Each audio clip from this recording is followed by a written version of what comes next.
it going, guys? So, what if there was a way that you could buy a cryptocurrency that was basically cash? Meaning it didn't change in value, it wasn't a speculative investment, it was transferable and tradable, and it was a perfect way for you to get into the crypto space. So, enter the stablecoin. First off, what is a stablecoin? A stablecoin is technically a utility token built upon another coin's blockchain. The entire goal of a stablecoin is to create a cryptocurrency that isn't volatile and doesn't change in price, being pegged to a fiat currency value. For example, this is predominantly the US dollar. Stablecoins offer the convenience, privacy, and security of crypto whilst offering the stability of traditional, trusted fiat money. Say trusted. Example being one stable dollar should always be one US dollar. Now, there are a couple types of stablecoins, collateralized and algorithmic. These both keep their pegs to its relevant currency in different ways. Before we go into this, Bitcoin was the first cryptocurrency that was actually created to be used as a store of value. Since, however, it's not actually widely adopted, there aren't very many regulations yet, and the price fluctuates a lot. The benefit of a stablecoin is that it is not really classed as a speculative asset, and it's a fantastic way of storing money whilst still having exposure to the crypto space. You don't have to risk ginormous fluctuations like we've seen over the last few days, for example. The flip side of this is it perhaps limits your upside a little bit. Before we go into stablecoins, I'll give you a quick refresher on the differences between centralized and decentralized exchanges. A centralized exchange is one owned like an entity such as Coinbase or Kraken. They allow you to buy and sell cryptocurrencies, but since they are a company, they are technically regulated under the governing body that they answer to. So the UK, the US government, and so on. On the other hand, a decentralized exchange is an exchange that is not run by any one given company. Instead, they are run by code or decentralized autonomous organizations. They can be ran solely through the code of the smart contracts, and changes can be voted on through governance. Their decentralized nature means that government cannot control or regulate or shut them down like they could with a company, for example, such as, I guess you've seen a lot in the news lately, Tether has been under investigation by the SEC. Stablecoins are also beneficial when investing on platforms like Aave or Compound, where you can actually earn really sizable amounts of interest on your crypto assets, and you don't have to worry about fluctuations in price. Like Anchor on Terra, for example, 20% consistently and solidly. Aave can pay you to even borrow stablecoins if you lock up some of your collateral. The same with Anchor. Really, really amazing stuff. So now we've covered what a stablecoin is. Let's dip a toe into perhaps a little bit more technical stuff and talk about how stablecoins work. There are several categories of stablecoins. The first one being a collateralized stablecoin.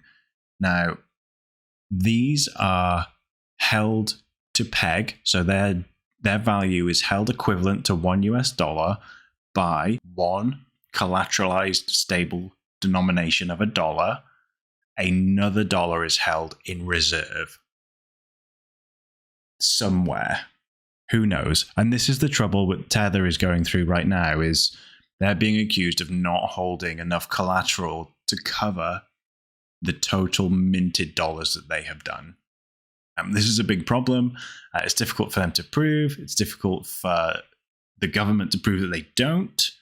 Another downside of this is there's always bad actors in play.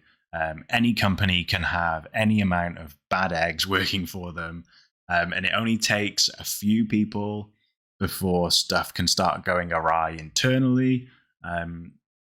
The benefit of collateralized stablecoins is that they do generally tend to be a little bit more stable. A final talking point on collateralized stablecoins is that the company who creates them has to lock up so much collateral, for example, that they're actually losing money, right? Because they could be using the collateral that they've got sat in reserve to earn money in one of these platforms. And I think this is the perhaps understanding that that's what some of these companies are doing.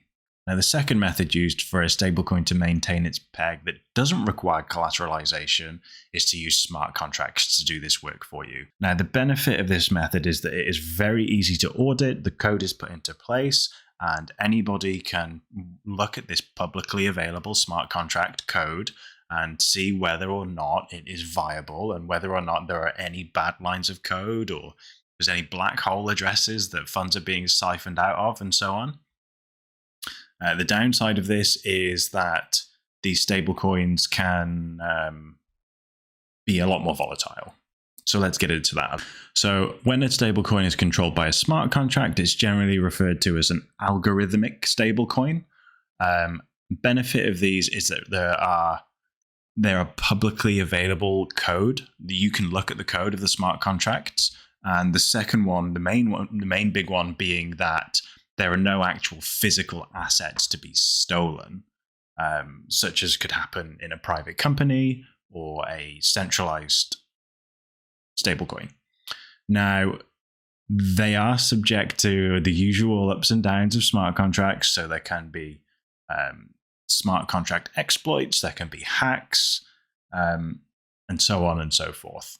The asset used by the smart contract is typically the native token of the network that it's issued on, and these are usually owned by a massive global network of users and supporters of that platform. Smart contract stablecoins are usually much more volatile, simply just to the nature of how they operate, and it's because they manipulate the supply of the coins to adjust the price. So, for example, UST will burn Luna when the price is greater than $1, and it will mint Luna when the price is less than $1. Both centralized and decentralized exchanges will allow you to buy stablecoins, USDC, DAI, Tether, places like Kraken, Coinbase, Gemini. Another method is that you could actually use some of your existing speculative assets and swap them to a stablecoin. This is an excellent strategy for when you are realizing profits, but you don't necessarily want to exit the crypto ecosystem. For example, if I bought Bitcoin at $10,000, the price soared to $50,000. I wanted to realize some of that profit. A really good way of doing this would be to convert some of it or convert my initial investment into a stablecoin. I can then wait for the Bitcoin price to pull back, or I can look at some other alternative projects and platforms that I really like the look of. Okay, now I guess it's time to be a little bit more pessimistic about the future of stablecoins. So whilst we've discussed some of the good traits that they have and the stability they can offer in these very volatile markets, there are a few things that you should perhaps think about before you go ahead and ditch your savings account. First of all is the lack of insurance for stablecoins. When you put your savings into a bank, the FDIC or the Financial Conduct Authority in the UK will cover you up to a certain amount to make sure that any capital that goes missing through an error on the bank's part or an error on the government's part will be covered and returned to you in case of a series of unfortunate events.